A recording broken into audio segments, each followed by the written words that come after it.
Vendredi 29 juillet 2019, il est 18h à Bogal et à Bonassé dans le département de Sédhiou. Le journal.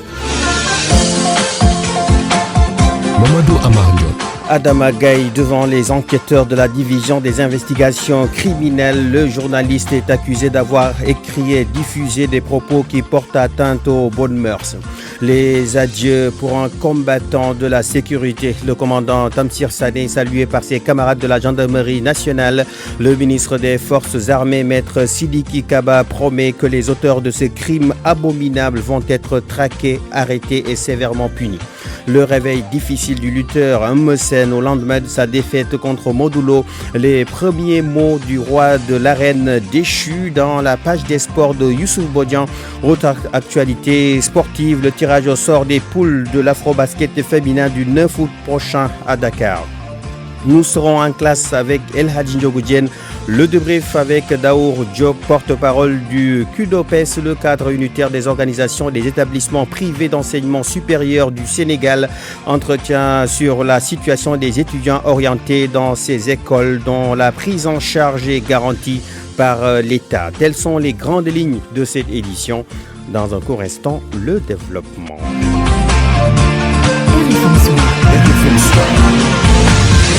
Mamadou Amardio. À la présentation, à la technique, Abdou Thiam. Mesdames et messieurs, bonsoir. Il a été cueilli chez lui ce matin par des éléments de la division des investigations criminelles. Adama Gaye a subi à l'instant un interrogatoire sur les écrits qu'il a diffusés sur la famille présidentielle.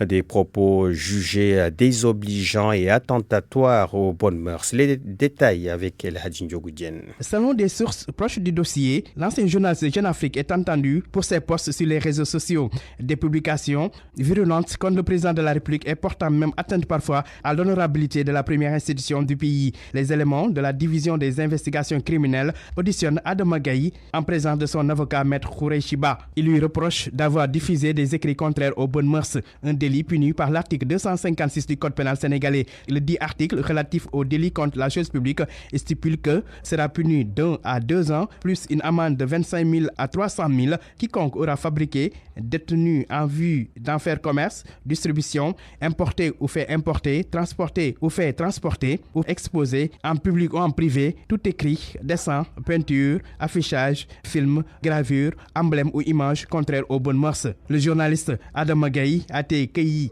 tôt ce matin chez lui en centre-ville par la DIC, la division des investigations criminelles, et d'après nos informations, il pourrait même être déféré au parquet.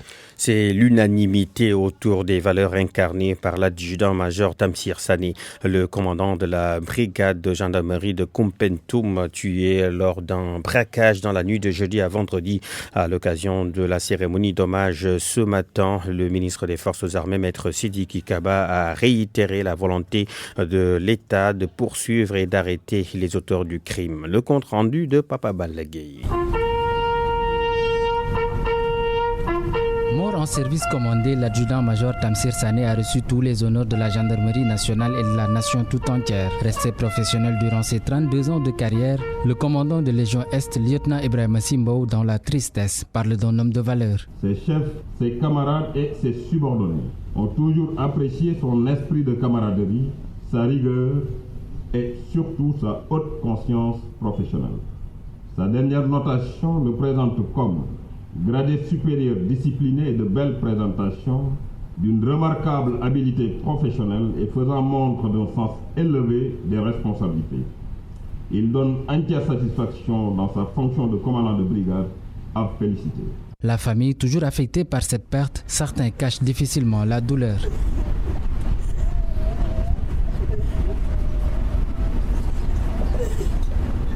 Frère cadet du défunt, Roger Youssouf Sané magnifie la dimension de son grand frère. Il s'est dit aujourd'hui soulagé par l'engagement des autorités pour que justice soit faite sur cette affaire. Une immense fierté. Aujourd'hui, on a vu la dimension nationale de la personne, avec tous les honneurs rendus. Toute la nation qui était derrière depuis tout le temps, qui nous ont accompagnés et soutenus sur tous les plans. Nous sommes bons croyants musulmans, on remet tout entre les mains de Dieu. Tamsir ne doit pas être, il n'est pas le premier, il ne sera pas le dernier, mais juste si on devait faire qu'on le fasse pour tous les Sénégalais. Après 32 ans de bons et loyaux services rendus à la nation, l'adjudant-major Tamsir Sané va désormais reposer au cimetière de Yoff. La mort du commandant Tamsir Sané a suscité plusieurs réactions, notamment celle des autorités municipales de Koumpentoum. Elles réclament la construction d'un camp militaire ou d'un commissariat de police. Là-dessus, le secrétaire municipal Bassirou Fall, joint par Eladji Ndiogou-Diène. C'est pas la première fois, c'est des choses qui sont récurrentes au niveau du département. Donc peut-être que cette fois-ci, ça s'est un peu aggravé avec la mort du commandant de brigade. Mais c'est des choses quand même qui arrivent souvent au niveau du département de Koumpentoum. Avec les événements qui viennent de se passer à Koumpentoum, donc qui a coûté la vie monsieur le commandant de la brigade, monsieur Tamsir Sané. Donc la population de Koumpentoum réclame fermement quand même que la sécurité soit renforcée au niveau du département. Donc avec l'installation d'un camp militaire au niveau du département, vu que Koumpentoum quand même est un département qui a des limites avec la Gambie et tant d'autres pays, et quand même la sécurité manque au niveau de ce département-là. Ou même un commissariat de police, parce que Koumpentoum est dirigé en département depuis 2008. Mais depuis lors, nous n'avons pas de commissariat de police, donc nous n'avons que la brigade de gendarmerie qui compte peu d'éléments et dont les éléments aussi ne sont pas véhiculés, n'ont pas de dispositif quand même pour pouvoir faire face à l'insécurité au niveau du département. Il est 18h passé de 7 minutes. Vous suivez le journal sur RFM. Clin d'œil à nos auditeurs de Ngazobile. RFM, fréquente modulation 94.0, la radio en puissance. RFM Soir. RFM Soir. Le projet de soutien au plan régional de lutte contre les mouches des fruits en Afrique de l'Ouest a pris fin aujourd'hui. Il a permis la mise en œuvre d'un système de surveillance opérationnelle pour suivre les infestations des mouches des fruits et l'émission d'alerte précoce. Il s'est agi aussi de prendre des mesures efficaces de contrôle des mouches des fruits. Un autre projet sera mis en place pour mieux lutter contre ces vecteurs nuisibles à la qualité des fruits.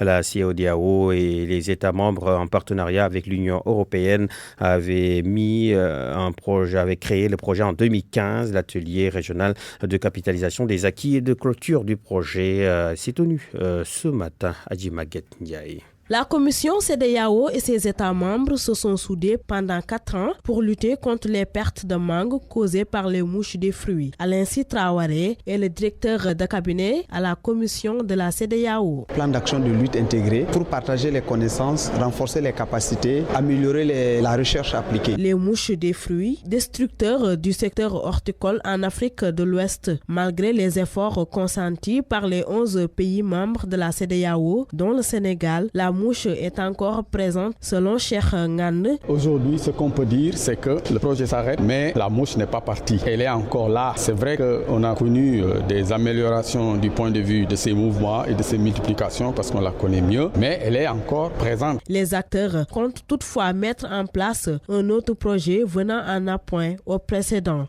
On va programmer un autre projet. Nous allons mettre en place d'autres stratégies pour continuer le combat. On avait un peu peur quand nous avons appris que le projet allait terminer sans diminuer les mouches. Un autre projet sera mis en place pour une durée de 5 ans. Nous ne faisons que remercier le bon Dieu. Le projet de soutien au plan régional de lutte et de contrôle des mouches des fruits est une occasion pour les 11 pays de diffuser les résultats de la recherche et de sensibiliser les populations. C'était le compte-rendu d'Adjimaguette Ndiaye. Les femmes de la plateforme PLANF, plateforme mondiale des femmes entreprenantes, veulent partager avec les autres femmes leurs préoccupations au quotidien. Il s'agit de la formation essentiellement et elles veulent aussi résoudre les problématiques des femmes entreprenantes. Pour ce faire, les TIC, les technologies de l'information et de la communication, sont au cœur du programme de la Journée mondiale des femmes africaines sur le thème opportunités des TIC dans l'autonomisation des femmes et des filles. Écoutons la présidente de la plateforme PLANF. Elle s'appelle Madeleine Sonko au micro d'Oumoukal Somdi. Nous commençons par des ateliers pour partager avec les femmes leurs préoccupations au quotidien. qui porte sur femmes et sciences, sur les startups digitales, qui porte sur l'émancipation des filles, le maintien des filles à l'école, qui porte sur la législation aussi des droits des femmes. Toutes des thématiques, je les énumère succinctement, toutes des thématiques qui interpellent les femmes au quotidien dans leur vie d'entreprenante et pour lesquelles elles veulent des solutions. Et dans l'élaboration de ces ateliers, nous avons décidé de prendre des femmes qui ont vraiment de l'expérience à partager, avec des discutantes qui peuvent apporter des données chiffrées qui vont faire qu'il y aura un équilibre entre les expériences vécues ainsi que les chiffres du gouvernement sur ces thématiques. L'idée, c'est que chacune des femmes qui sortent de ces panels puisse partir avec une de ses préoccupations résolues. Madeleine Sonko, qui est la présidente de la plateforme PLANF, plateforme mondiale des femmes entreprenantes, qui se prononçait sur leur activité ce matin. 18h11. Bonsoir Youssouf Bodian. Bonsoir Amar et bonsoir à tous. RFM Sport. La page des sports, c'est d'abord la lutte avec frappe. Première réaction de Messen après sa chute hier. Le leader de Taïchingue, mis KO par Modulo Rest Fair Play et a tenu à remercier ses supporters. Je vous propose de suivre Messen en exclusivité, entretien avec Maladji Ordiagne. Je n'ai aucune blessure, je ne sens d'ailleurs aucune blessure. Il est vrai que j'ai pris un coup qui m'a mis KO, mais ça va, je suis rentré chez moi, je félicite Modulo pour cette victoire. Écoutez, c'est la lutte, Modou est mon frère, je ne m'y attendais pas et je remets tout cela entre les mains de Dieu. Je félicite Modulo et les supporters de Parcelles Assainies. C'est pour tout le monde cette victoire, parce que n'oublions pas que la vie continue. Dieu merci, je ne ressens aucune douleur. J'ai même demandé à mon frère comment ça s'est passé. Il m'a dit que j'étais KO. Et puis voilà, on est parti. Voilà.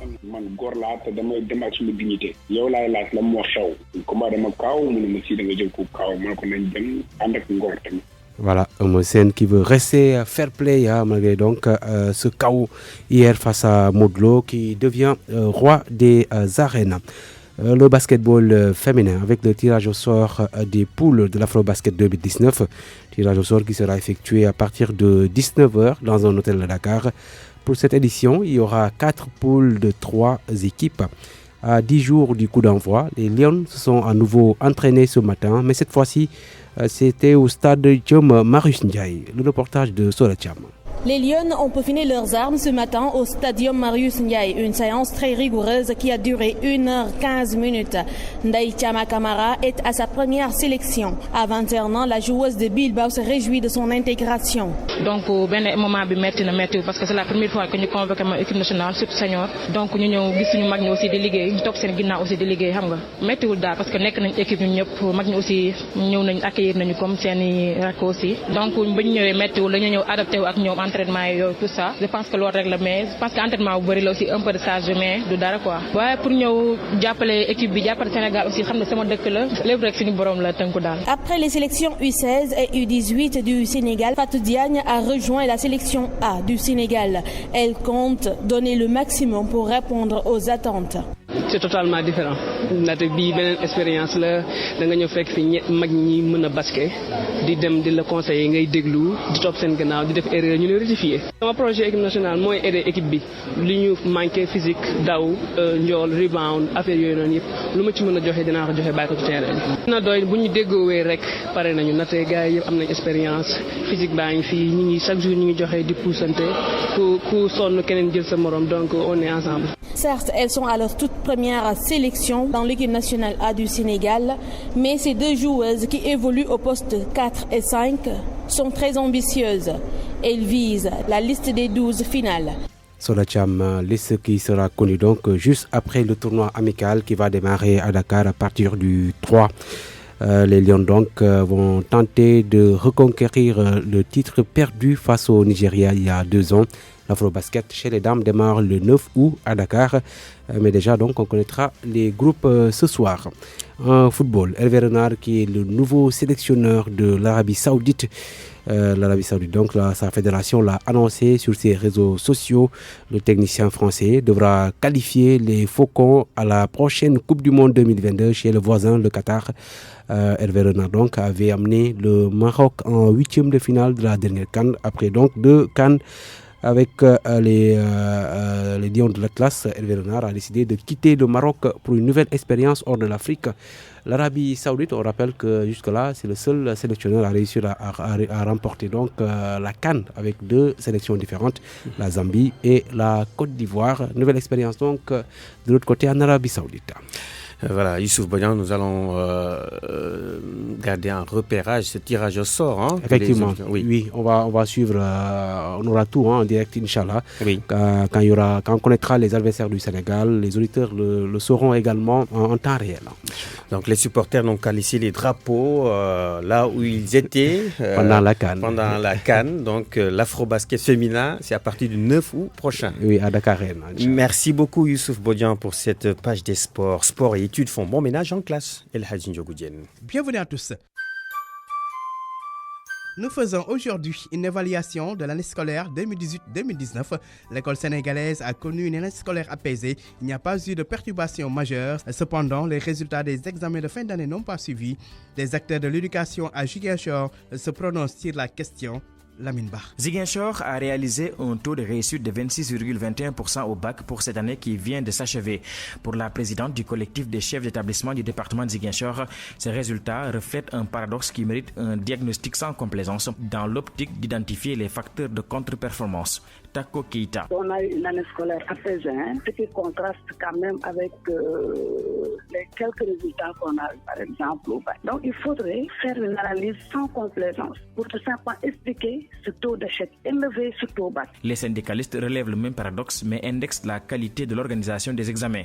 Boubacar Ndaou, secrétaire général adjoint de la section départementale SAEMS de Ziguinchor. Du point de vue de ceux qui devaient organiser les examens, nous avons vu qu'il y a eu beaucoup de difficultés. Un correcteur qui est dans la commune de Ziguinchor et qui corrige à Ziguinchor même. Est-ce que là, le degré d'objectivité peut être quand même après Donc je crois que ce sont ces genres de choses. Et tout ça, ce sont des choses qui font que nous avons beaucoup de difficultés. L'Association régionale des parents d'élèves, peu satisfaite elle aussi des résultats, surtout du bac, endosse en partie la responsabilité en termes de suivi et d'encadrement des enfants à la maison. Ousmane Diémé, président de l'APE régional. Il faudrait que les parents, nous autres parents d'élèves, qu'on se mette à côté de nos enfants pour les amener à travailler. À Ziguinchor, les acteurs de l'école sont unanimes que les résultats n'ont pas été très fameux, même si l'année scolaire s'est déroulée sans grande perturbation. Le secrétaire général du QSEMS Authentique salue la calmie notée cette année dans le système éducatif. Damboch tente par ailleurs d'expliquer les mauvais résultats aux examens de fin d'année. Ça ne veut pas dire que les problèmes ont été réglés. C'est parce que peut-être les enseignants, puisqu'ils sont toujours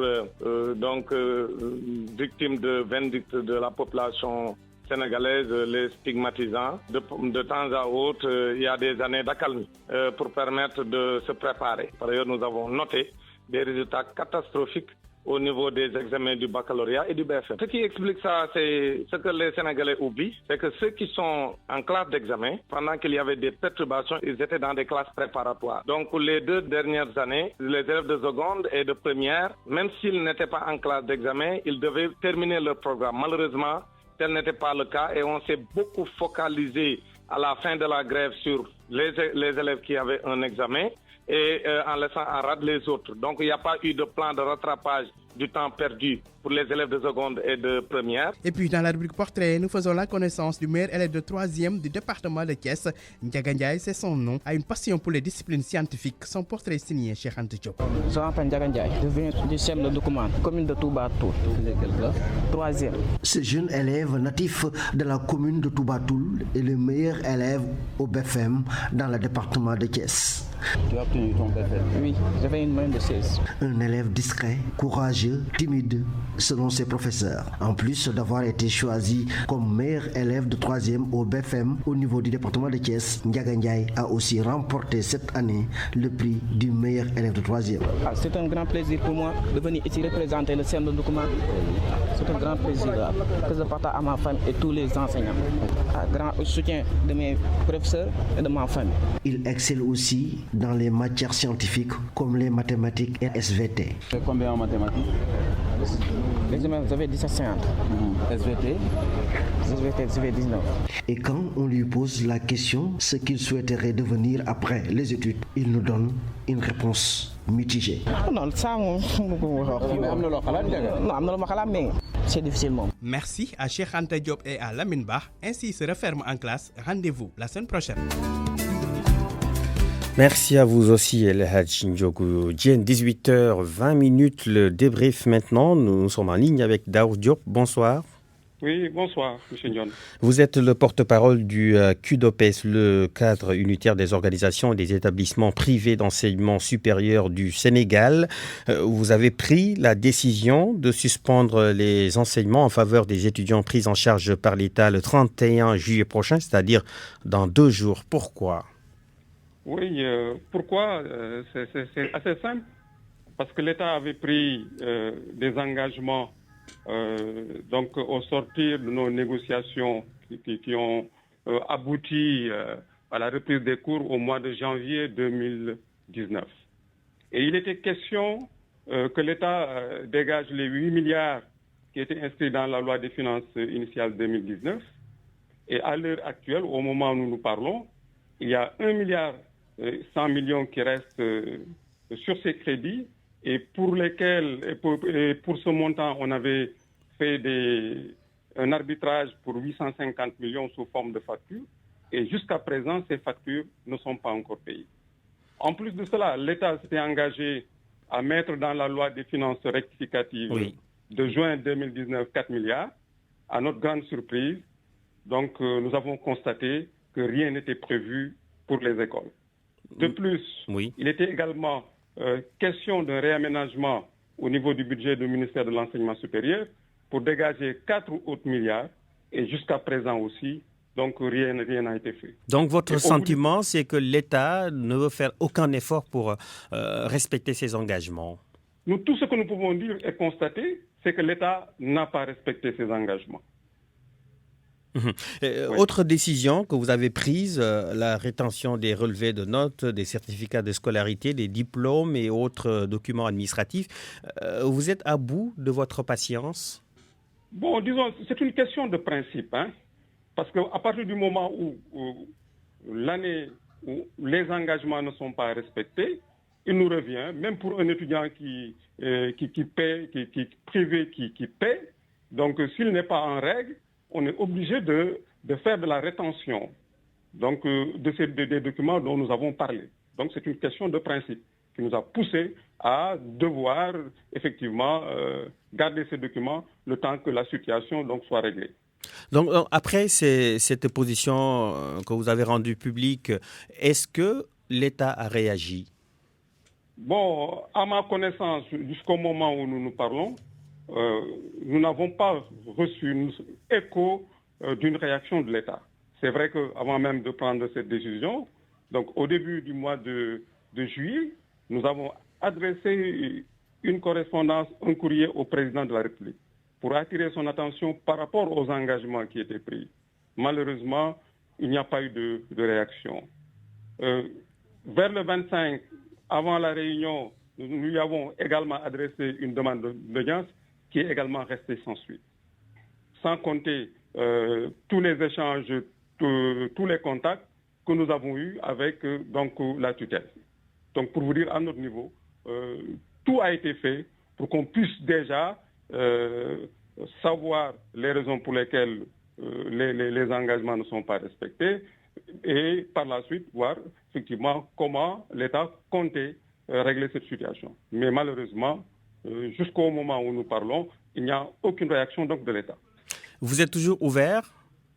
Naturellement, parce que encore une fois, tout ce que nous demandons à l'heure actuelle, c'est le respect des engagements. Parce que pour la petite histoire, à l'heure actuelle, si nous estimons la dette, elle tourne autour de 18 milliards. Mais l'engagement que l'État a pris d'ici la fin de cette année, c'est de décaisser, donc, comme je vous l'ai dit tout à l'heure, les 8 milliards, c'est-à-dire les 4 milliards qui étaient prévus dans la loi des finances rectificatives et les 4 autres milliards qui devaient être dégagés à la suite d'un réaménagement du budget donc, du ministère de l'Enseignement supérieur. Donc, pour vous dire encore une fois, nous sommes ouverts, mais je crois qu'il n'y a pas lieu en tout cas à notre humble avis, de tenir des négociations, parce que tout ce que nous demandons, encore une fois, ce n'est pas la totalité de l'argent, mais tout simplement donc, le respect des engagements que l'État avait pris en son temps. Voilà, merci beaucoup Darou Diop. Je vous en prie. Je rappelle que vous êtes le porte-parole du CUDAPES, le cadre unitaire des organisations des établissements privés d'enseignement supérieur du Sénégal. 18h25, c'est la fin de cette édition. Le rappel des principales lignes qui l'ont constitue. Mamadou Amarnion. Adama Gaye, devant les enquêteurs de la division des investigations criminelles, le journaliste est accusé d'avoir écrit et diffusé des propos qui portent atteinte aux bonnes mœurs. Les adieux pour un combattant de la sécurité, le commandant Tamsir Sané, salué par ses camarades de la gendarmerie nationale. Le ministre des Forces armées, maître Sidiki Kaba, promet que les auteurs de ce crime abominable vont être traqués, arrêtés et sévèrement punis. Le réveil difficile du lutteur Eumeu Sène au lendemain de sa défaite contre Modulo. Les premiers mots du roi de l'arène déchu dans la page des sports de Youssouf Bodian. Autre actualité sportive, le tirage au sort des poules de l'Afro-Basket féminin du 9 août prochain à Dakar. Nous étions en classe avec El Hadji Ndiogou. Le débrief à l'instant avec Daour Diop, porte-parole du CUDAPES, le cadre unitaire des organisations des établissements privés d'enseignement supérieur du Sénégal. Entretien sur la situation des étudiants orientés dans ces écoles dont la prise en charge est garantie par l'État. Cette édition a été mise en onde par Abdou Thiam, édition présentée par Mamadou Amarnion. Prochain rendez-vous d'information à 19h.